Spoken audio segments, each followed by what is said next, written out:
Shalom Aleichem mes chers amis, nous sommes dans la paracha et la chassidoute, paracha de Vayeshev. Il pose la question le Baal Atania dans son sefer qui n'est pas le Baal Atania mais il s'appelle Torah Or. Une question extraordinaire et qui est très importante et qui va nous aider énormément dans notre vie. C'est quoi? Pourquoi, Ribono Shel Olam, nous sommes descendus dans ce monde matériel? Pourquoi on a besoin de se séparer d'Akadosh Baruch Hu? Pourquoi Adam Arishon il a fait cette faute-là? Pourquoi est-ce qu'Adam Arishon il a fait cette faute-là de sortir du Gan Eden? A priori, ici, il y a une question qui est très très importante. C'est que, après on est descendu sur Terre, et on va remonter, vous voyez combien on galère. Les enfants ils galèrent, il y a combien d'avérotes, les gens ils se marient avec ce qui se passe, avec n'importe qui, et le travail il marche pas comme il faut. Quelle valeur ajoutée on a fait quand on a rajouté des immeubles? On a rajouté des steaks dans le monde. Qu'est-ce qu'on a fait? Qu'est-ce qu'on a rajouté? C'est quoi notre valeur ajoutée par rapport à ce qu'il y avait avant qu'Akadosh Baruch Hu crée le monde? Quoi alors toute la journée on est en train de faire le tikkun de la réparation de Adam Arishon? On a que ça à faire de réparer ce que la faute de quelqu'un est arrivée. Ça c'est une question rhétorique et très importante que il va nous aider énormément dans notre vie. Et vous allez voir aussi c'est quoi le but de l'homme. Vous savez, la question, il pose la question, le Ramchal, au début de son Sefer, le Yesod Veshoresh Avodat, le Sefer le Messiah Tesharim, il pose la question, c'est quoi le but de l'homme? Il y a plein de gens qui savent pas c'est quoi le but de l'homme. D'ailleurs, hier, on était dans un shiur, et je pose à des grandes personnes, moi des 20 ans, 30 ans, 40 ans, 50 ans, 60 ans, 70 ans. C'est quoi le but de l'homme? Il n'y en a pas un seul qui assume répondre. Toi, tu connais, c'est bien. Autre chose, la paracha de la semaine, elle parle comme ça, Vayeshev Yaakov. Be'eretz Megurei Aviv, Be'eretz Kenan. Je m'excuse. Vous n'étiez pas au courant que Yitzhak est resté en Eretz Kenan, en Eretz Israël? C'est marqué Vayeshev Yaakov. Yaakov s'est installé dans la maison de son père en Eretz Kenan. Pourquoi tu as besoin de me remettre le GPS? Si déjà, vas-y, rajoute-moi l'adresse. Comme ça, peut-être, on va faire des fouilles, on va trouver là-bas peut-être les habits de Adam Arishon, je sais pas, les habits de Yitzhak. Ça va faire quelque chose. Ça sert à quoi de me dire Be'eretz Kenan? Ça, c'est la question que pose le Torah Or. Pour essayer de répondre à ces questions, je vais vous raconter une petite histoire qui est très très sympathique. Et nous sommes, comment on appelle ça? Nous sommes dernièrement. C'est une histoire en marche qui s'est passée il y a quelques temps. Où est ce livre? Il est passé où? Peut-être pause, c'est pas possible. Voilà, c'est bon, c'est ça. Je disais, cette histoire-là, et il était une fois un monsieur qui habitait à Londres, et il était propriétaire d'une bakeries, c'est-à-dire d'une boulangerie. Et vous savez qu'il y a un problème chez les boulangers, c'est que, surtout en dehors de Eretz Israël, c'est la cuisson qui est censée être faite par un juif. Et il faut que le feu il soit allumé par un juif. Bon, très très bien. Ce qui se passe, c'est que ils ont fait des beignets pour Hanouka. Les beignets sont pour Hanouka, très très bien.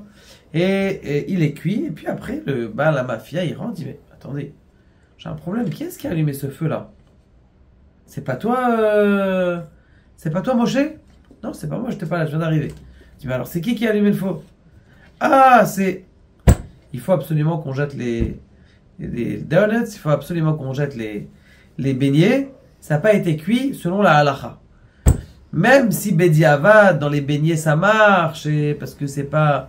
selon la halacha, ça marche, tout ça. Il dit, écoute, moi, je ne veux pas me prendre la tête. Ça fait des années que je fais la halacha comme il faut. Il y a eu une takala, il y a eu un problème. Eh bien, on va annuler on va tout jeter à la poubelle. Il y en a qui disent, pourquoi tu vas jeter à la poubelle? Puis on les donne. Regarde, on est pendant la corona. Il y a comment on appelle ça, les docteurs qui travaillent jour et nuit, sans arrêt, acharnés pour s'occuper des gens. Bien, ce qu'on va faire, on va faire un petit geste. Ils sont pas cachers, c'est vrai. On va les prendre, on va les donner à toute l'équipe médicale. Ce qui se passe, ils vont à l'hôpital. En plus de ça, ça veut dire s'il y a des gens de notre communauté, ils vont mieux s'occuper en disant, voilà, il y a des gens de la communauté juive, ils ont offert des beignets. Ce qui s'est passé, c'est que donc ils arrivent à l'hôpital avec 2000, vous imaginez 2000 beignets, c'est pas mal, c'est déjà, comment on appelle ça, un bon petit, une bonne petite palette. Ils arrivent et ils commencent, ah merci les médecins. Puis ils savaient même pas ce que c'est les beignets. Vous savez, c'est pas pareil. En Chutz La'aretz, vous avez les croissants, le pain au chocolat. Les beignets, c'est un peu juif comme ça. C'est vrai que en Amérique, c'est autre chose. En Amérique, il y a les donuts, c'est vraiment, mais en Angleterre, c'est pas tellement connu. Il y avait des gens, ils disent, ah, c'est bon, et tout, ils kiffent, merci, génial. Donc, il a capara 2000 beignets à la poubelle, mais ils ont donné. Très bien. Mina Shamaï, maintenant, ils ont tellement kiffé les beignets des docteurs. Après, ils ont demandé, on en veut encore. C'est très bon, on en veut encore. Ils ont commandé 10 000 beignets. Il a dit, j'ai perdu 2000 beignets, mais j'en ai gagné 10 000. En plus, c'est extraordinaire. Donc ça veut dire, il y a quelque chose, il y a une valeur ajoutée. C'est quoi la valeur ajoutée ici? L'émotion en plus que ce qu'on aurait dû avoir. Je répète, on est descendu sur terre. Lorsqu'on descend sur terre, eh bien, on est loin de Dieu. Et il y a un épanchement, une volonté de vouloir se rattacher à Dieu. Quand on est à la maison chez papa, on sent pas qu'on est chez papa. Quand papa il nous dit, allez mon fils, ça y est, à 18 ans maintenant, va te marier, casse-toi. Non, je rigole. Va te marier, va t'occuper de ta famille. Il trouve un petit appartement, un petit studio comme ça coûte 2000. Il se rend compte que quand il était dans son lit, c'était bien là-bas. Il y avait toujours à manger dans le frigidaire, et que son lit, il était fait, et que il fallait pas qu'il fasse la machine à laver. Là, tu te rends compte d'où est-ce que t'es sorti. Maintenant, quand tu reviens chez ton père, ah, extraordinaire, waouh, quelle clavoute, extraordinaire. Pose toute la raison. C'est quoi la valeur ajoutée de l'homme? La valeur ajoutée de l'homme, comme ça dit le Torah, c'est cette émotion, ita'aruta, ce réveil, que lorsqu'on fait la mise en œuvre, ah, Kadosh Baruch Hu, tellement je t'attendais. Quand on va recevoir le Mashiach, ah, Kadosh Baruch Hu, ça fait 2000 ans qu'on attend, extraordinaire, on est tellement heureux. C'est pour ça qu'on est, parce que ça, c'est ça qu'Akadosh Baruch Hu, il a voulu dans le monde là.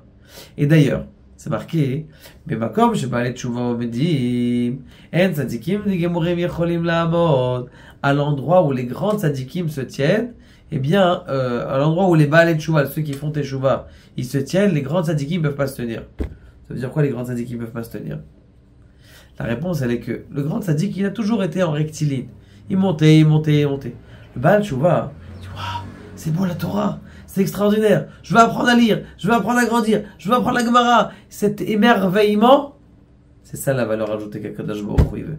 C'est pour ça qu'il nous met dans l'obscurité, pour que il y a cet épanchement-là vers Akadosh Baruch Hu dans cet exil-là. Et regardez ce qui se passe. C'est pour ça que la Torah elle a dit Be'eretz Megurei Aviv, Be'eretz Kenaan, que Yaakov il a voulu s'installer dans la maison de son père. Be'eretz Kenaan. Pourquoi tu dis Kenaan? Kenaan, c'est un mot péjoratif. Kenaan, c'est les Kenaani, c'est les gens comme ça c'est les gens du bled, c'est les gens du. Pour te dire, exprès, c'est dans cet endroit que Yaakov il est venu, dans cette obscurité, que grâce à ça, que quand tu es dans cette obscurité, c'est ça qui a fait en sorte que la valeur ajoutée dans le monde, cet enthousiasme, elle va venir. Et grâce à cet enthousiasme, Bezrat Hashem, eh bien, le Mashiach, il va venir. Baruch Adonai, la